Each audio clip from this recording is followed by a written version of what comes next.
what are some of the concerns that you brought with you? Have any of those been answered in this working session? Well, there were certain things that were clarified that need to be clarified, not just for me and for the council, but for the general public. Number one is, will you be ready to open tomorrow on Thursday? And they indicated that they hoped to, but it really depends on the work being completed today. Yeah. And the inspections being done and signed off on, and that again is not easy to predict. Yeah. Because you got fire, you got public health, and you have DPW. Yeah. So in my experience, sometimes it doesn't go as planned, and so you will need an extra day or two to try to resolve any outstanding issues. So we're hopeful, but we wanted some clarity on that. So it didn't seem like they were 100%. But they did seem to indicate that they expected their contractor to be done with the work that they had planned. So we'll stay tuned, and my message to them was, as it is in the traditional schools, we need to inform the parents about what's happening, and so that they don't learn about it at the last minute. So whenever they get some clarity about whether they'll be open or not, we want to make sure they communicate that out to the general public. Yeah. The other concern I had was basically this funding situation that was raised in the media as well. That funding situation means that they clearly have been depending on funding to support 1,015 students, not just to operate as a school, but to fund their expansion and renovations. And it seems that they've entered into legal agreements or financing agreements that depend on that level of financing. Yeah.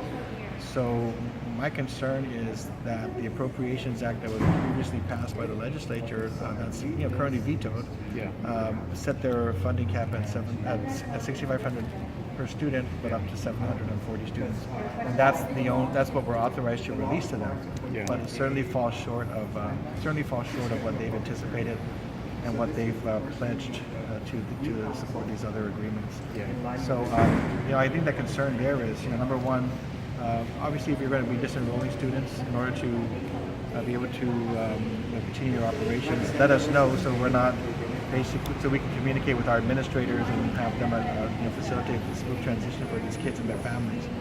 And the other issue is, if they are dependent on this financing for the operations and they understand that, at the council level, we really want to know, are they going to be able to operate again, are they going to be able to operate in light of that budget shortfall? So, the council doesn't appropriate funding, that's the legislature, obviously with the governor's approval. Yeah.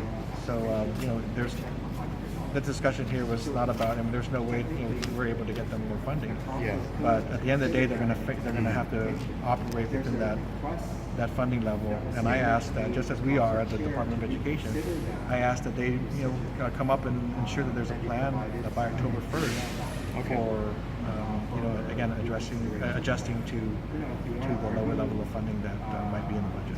I see. So they realistically, they'll be able to open with the 1,015 students, but by October 1st, depending on the status of the whatever appropriation bill comes through, they might have to transition students into traditional schools.